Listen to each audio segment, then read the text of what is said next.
কানাডার 10টি প্রভিন্স এবং 3টি টেরিটরির প্রত্যেকের আবার আলাদা আলাদা ইন্ডিভিজুয়াল প্রোগ্রাম আছে ফেডারেল প্রোগ্রামের বাইরে। তো এই প্রভিন্সগুলো থেকে যখন ইনভাইটেশন ইস্যু করা হয়, তখন যারা ইনভাইটেশন পান তখন প্রথমে তাদেরকে নমিনেশনের জন্য অ্যাপ্লিকেশন করতে হয়। তো প্রভিন্সিয়াল নমিনেশন পাওয়ার পরে পরবর্তীতে তারা এখানে পার্মানেন্ট রেসিডেন্টের জন্য আবেদন করেন।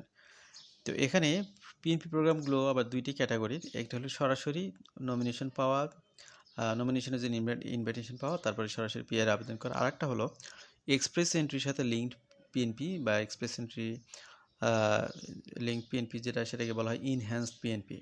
অর্থাৎ এই ক্ষেত্রে প্রভিন্সিয়াল নমিনেশনের জন্য অ্যাপ্লিকেশন করা হয়, পাশাপাশি এক্সপ্রেস এন্ট্রিতে প্রোফাইল থাকে। যখন কেউ পিএনপি থেকে নমিনেশন পায় তখন সেটা এক্সপ্রেস এন্ট্রিতে যখন আপলোড করা হয় তখন তাকে বোনাস পয়েন্ট দেওয়া হয় 600।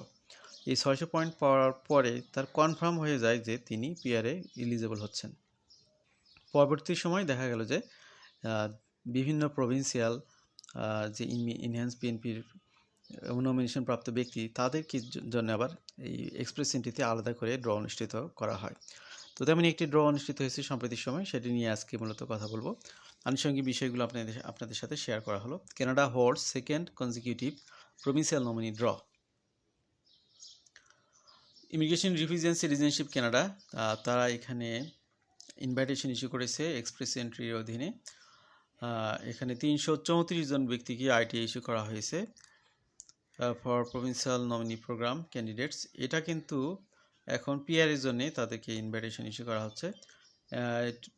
এখানে কনসিডার হওয়ার জন্যে যে যে বিষয়গুলোর প্রয়োজন ছিল, মিনিমাম কম্প্রিহেন্সিভ র্যাঙ্কিং স্কোরের রিকোয়ারমেন্ট ছিল 805। দেখুন ভালো করে, এই 805-এর মধ্যে 600 স্কোরই কিন্তু হচ্ছে পিএনপি নমিনেশন পাওয়ার কারণে, তার মানে বেস স্কোর মাত্র 205।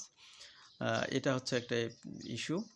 তো এখানে এক্সপ্রেস এন্ট্রিতে প্রোফাইল থাকা এবং তার রেফারেন্সে নমিনেশন পাওয়াটা কত গুরুত্বপূর্ণ সেটা বুঝতে পারতেছেন যে একটা নমিনেশন পেলে আপনি ওভারঅল অল্প স্কোর হলেও কিন্তু এখানে কোয়ালিফাই করার একটা সুযোগ থাকে।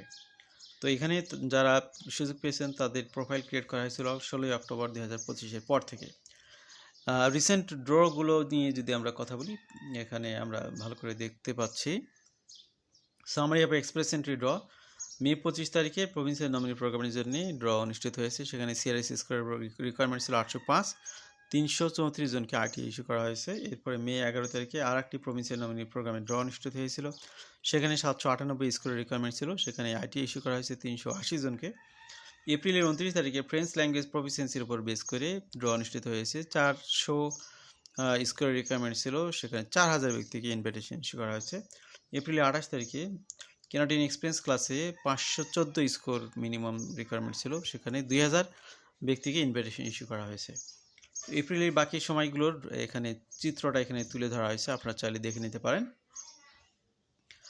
এই বছরে এ পর্যন্ত কী পরিমাণে ড্র অনুষ্ঠিত হয়েছে? এই বছরে প্রভিন্সিয়াল নমিনেশন প্রোগ্রামের 11টি ড্র অনুষ্ঠিত হয়েছে। কানাডিয়ান এক্সপিরিয়েন্স ক্লাসে 8টি ড্র, ফ্রেঞ্চ ল্যাঙ্গুয়েজ প্রফিসিয়েন্সিতে 5টি ড্র। এরপরে ফিজিশিয়ান উইথ কানাডিয়ান ওয়ার্ক এক্সপিরিয়েন্সে 1টি draw, health care and social সার্ভিসে 1টি draw, senior managers with Canadian work এক্সপিরিয়েন্সে 1টি ড্র, ট্রেডস ক্যাটাগরিতে 1টি ড্র অনুষ্ঠিত হয়েছে। তো এই পর্যন্ত 2026 সালে 72,341 জন ব্যক্তিকে আইটি ইস্যু করেছে কানাডা গভর্নমেন্ট।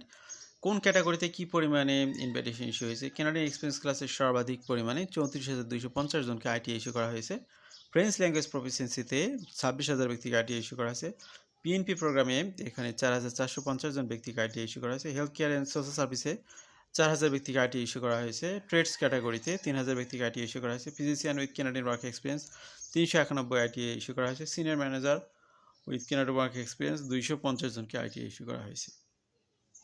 তো আজকের শর্ট আলোচনা আমরা শেষ করব জাস্ট পিএনপি প্রোগ্রাম নিয়ে আপডেট তথ্যগুলো এবং আনুষঙ্গিক রিসেন্ট ড্রর একটা তথ্য আপনাদের সামনে তুলে ধরেছি। তথ্যগুলো জেনে অনেকে উপকৃত হবেন আশা করি। ভালো থাকবেন সবাই। আল্লাহ হাফিজ। আসসালামু আলাইকুম।